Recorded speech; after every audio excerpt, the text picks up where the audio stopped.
नमस्कार, आप देख रहे हैं दा न्यूज, आपके साथ मैं सृष्टि मिश्रा। सन ऑफ बिहार, कौन नहीं जानता उनका नाम, मनीष कश्यप।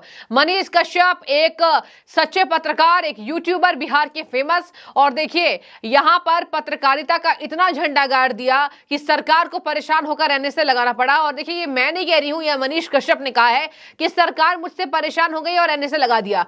अब आप सोच रहे होंगे कि मनीष कश्यप आगे क्या करने वाले, तो बता दे, बड़ी खबर सामने आई है। मनीष कश्यप पीएम मोदी के पथ पर चलने को तैयार है। और बड़ी खबर इस वक्त की, मनीष कश्यप ने पीएम मोदी की जमकर तारीफ की है और उन्होंने कहा कि अब बाहर आ गया हूं, बिहार में जो नेता दीमक की तरह बिहार को चाट रहे हैं उन्हें सबक सिखाऊंगा।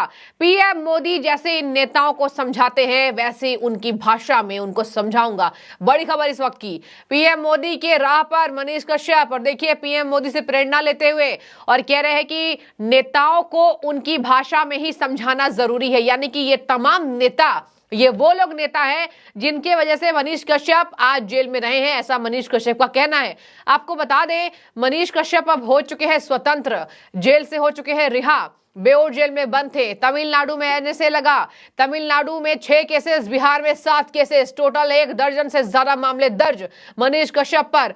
फर्जी वीडियो वायरल होने के बाद हुई थी कार्रवाई। और कौन नहीं जाता अब बिहार के एक बेटे का नाम। बता दें आपको, चाहे पुल के ढहने की बात हो, चाहे बिहार सरकार के पुर्जों की टूटे होने की बात हो, चाहे खोखले वादों की बात हो, खोखले दावों की बिहार सरकार की बात हो, सबको धरातल के पटल पर रखने वाले मनीष कश्यप को सजा हो जाती है और बाहर आकर उसी अंदाज में गरजते हैं। बता दें आपको कि 2 दिन पहले उनकी जेल से रिहाई हुई थी दोपहर 12 बजे। और उसके बाद मनीष कश्यप ने विरोधियों पर निशाना साधा था। अब आज कह रहे हैं कि जिस तरीके से पीएम मोदी समझाते हैं भ्रष्टाचारियों को, वैसे ही मुझे समझाना पड़ेगा। ये लोग दीमक की तरह चाट रहे बिहार को, इनकी तुलना पाकिस्तान से की जानी चाहिए। उन्हें सुधारने के लिए जिस भाषा में वो समझेंगे उसी भाषा में मैं समझाऊंगा। तो देखिए, इंटरव्यू के दौरान सवालों के जवाब दे रहे थे। और आप सब सोच रहे होंगे, और मुझे लगता है कि बिहार के समर्थक अगर मुझे देख रहे होंगे तो वो सोच रहे होंगे, तमाम क्वेश्चंस भी आ रहे थे जब मनीष कश्यप की वीडियोस वायरल हो रहे थे कि मनीष कश्यप क्या राजनीति में रहेंगे।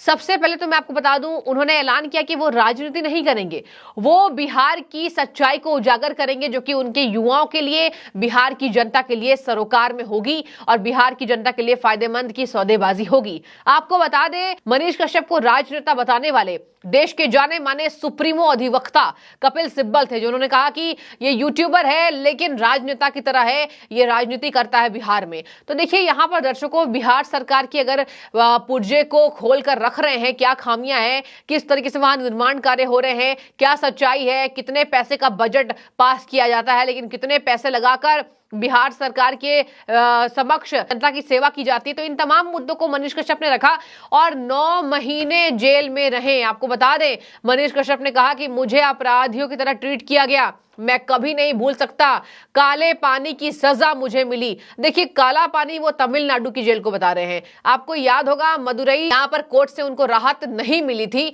और जिस तरीके से वहां पर वो तमिलनाडु की जेल में रहे, उन्होंने कहा कि गंजेड़ी नशेड़ियों के बीच मुझे रखा गया, मेरे मुंह पे धुआं फूकते थे। और जब जेल में गंजा और नशा जा रहा है तो कल के डेट में चाकू, हथियार भी जा सकते हैं। पुलिस कांस्टेबल पे भी उन्होंने कई ऐसी बातें कही, कहा कि मैं इन लोगों को कहता था कि ऐसे जेल में इन अवैध तरीके से चीजों को आने के लिए मना किया जाए, लेकिन मेरी बात कोई नहीं सुना। ऐसा लगता था कि मुझ पर अत्याचार करने के लिए मुझे जेल में रखा गया है। तो देखिए, मनीष कश्यप की वही तलखियां तेवर दिखाई दे रहे हैं। बता दें आपको, कौन नहीं था 2 दिन पहले जब वो जेल से बाहर निकले। लाखों की संख्या में पटना में लोग मौजूद थे। उन्होंने कहा, आगे से गाड़ियों को कहा कि भीड़ हटा दीजिए, पता चले मुझ पर एक और आरोप ये बिहार सरकार मढ़ दे कि इनकी वजह से सड़कों को जाम किया जा रहा है। तो बिहार सरकार से उन्होंने कहा कि मैं अब सबक सिखाऊंगा। देखिए, सबक सिखाने कई बार कह चुके हैं तेजस्वी यादव पर निशाना, कि साफ तौर पर उनकी लड़ाई तेजस्वी यादव से ही है, ऐसे उनके बयानों से लगता है। उन्होंने कहा, चारा चोर का बेटा नहीं हूं, मैं फौजी का बेटा हूं, मेरे दादाजी ने चीन से लड़ाई की, मेरे पिताजी ने पाकिस्तान के युद्ध में अपना योगदान दिया, तो मैं डरने वाला नहीं हूं, मैं चारा चोर का बेटा नहीं हूं। इन लोगों को बताऊंगा कि बिहार में सरकार कैसे चलाया जाता है।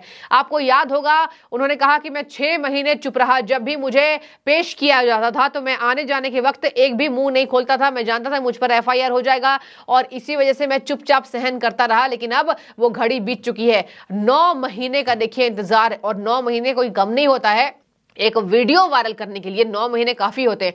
आपको बता दें, उन्होंने ये तक कहा कि मेरे वीडियोस को, जो उन्होंने बिहार मजदूरों की वीडियोस वायरल की थी, आपको बता दें उन्होंने यहां पर इस वीडियो को साझा करते हुए उसके बाद उसकी बात की और कहा कि उस वीडियो को कई राजनेताओं ने भी साझा किया था, उनको क्यों नहीं एफआईआर उनके ऊपर हुई, उनके ऊपर क्यों नहीं कार्रवाई हुई। और ये उदयनिधि स्टालिन, एमके स्टालिन का बेटा, ये कहता है सनातन रोग है, सनातन डेंगू मलेरिया है, उस पर क्यों नहीं कार्रवाई हुई, मेरे ऊपर क्यों, मुझे ऐसे सजा दी गई जैसे टारगेटेड था। तो देखिए मनीष कश्यप की बातों से ऐसा लगता है कि उन्होंने बहुत प्रताड़ना सहा है, बहुत उन्होंने झेला है कष्ट को, और यही वजह है कि वो एक बार चमक कर निकले हैं। बता दें आपको कि 2 दिन पहले जब वो रिहा हुए, उन्होंने कहा कि अगर कुछ लोग ये सोच रहे हैं कि मनीष कश्यप पत्रकारिता नहीं करेगा तो वो भ्रम से बाहर निकल जाए।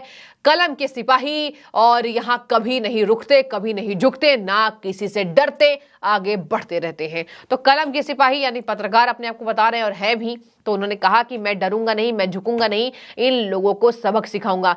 मनीष कश्यप ने देखिए आगे क्या कहा, उन्होंने कहा कि मैं, अब देखिए 2 दिन पहले जब वो आए बाहर, तो सबसे पहले उनके गांव जाने का प्लान था और अपने गांव में अपने परिजनों से मुलाकात करने के बाद उन्होंने कहा कि मेरी नानी को कैंसर है और जिस तरीके से मैं जेल में रहा उसकी वजह से वो क्योर नहीं हो पाया, इतनी प्रताड़ना मेरे पूरे परिवार से सही, बिहार सरकार, सब देखिए विरोधियों पर उन्होंने निशाना साधा।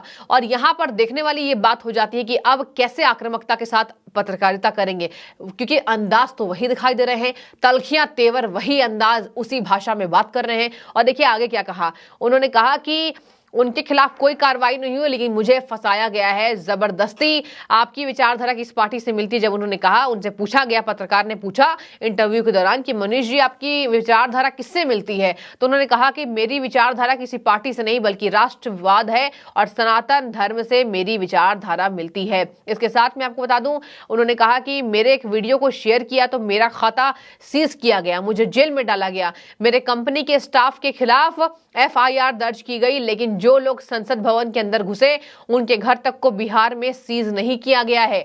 वहीं मदुरई जेल में रखे जाने के सवाल पर मनीष कश्यप ने कहा कि मैं काला पानी की सजा काट कर आया हूं जिसे मैं कभी भुला नहीं सकता। तो देखिए ये दर्द है, ये हमने देखा कई बार मनीष कश्यप भावुक हुए, रोए जब उन्हें जमानत नहीं मिल रही थी, जमानत बार बार अटक रही थी। उसके बाद पटना सिविल कोर्ट से उन्हें फाइनली यहां पर मुक्ति मिली है। और देखिए यहां पर मनीष कश्यप को जिस तरीके से बिहार के सारे मामलों में अब एक रास्ता साफ मिल गया है, उससे तो ये बात जाहिर होती है कि कहीं ना कहीं मनीष कश्यप ने काफी यातनाओं को सहा है। जिस तरीके से बिहार निवासी होने के बाद उन्हें बिल्कुल ऑपोजिट साइड भेजा गया और एनएसए मतलब जैसे अपराधियों के ऊपर लगाया जाता है, एनएसए तो कुख्यात अपराधी जैसे हम कहते हैं शब्दों में, अपने भाषा में मैं बताऊं तो कुख्यात अपराधियों पर एनएसए लगाइए, लेकिन ऐसे बिहार के बेटे जो पत्रकारिता कर रहे थे बिना डरे बिना धमके, यानी कि सरकार के खिलाफ आवाज उठाना मनीष कश्यप को भारी पड़ा, ऐसा हम एग्जाम्पल से समझ सकते हैं। तो देखिए उनके तमाम समर्थक ये इंतजार कर रहे हैं कि मनीष कश्यप क्या करेंगे।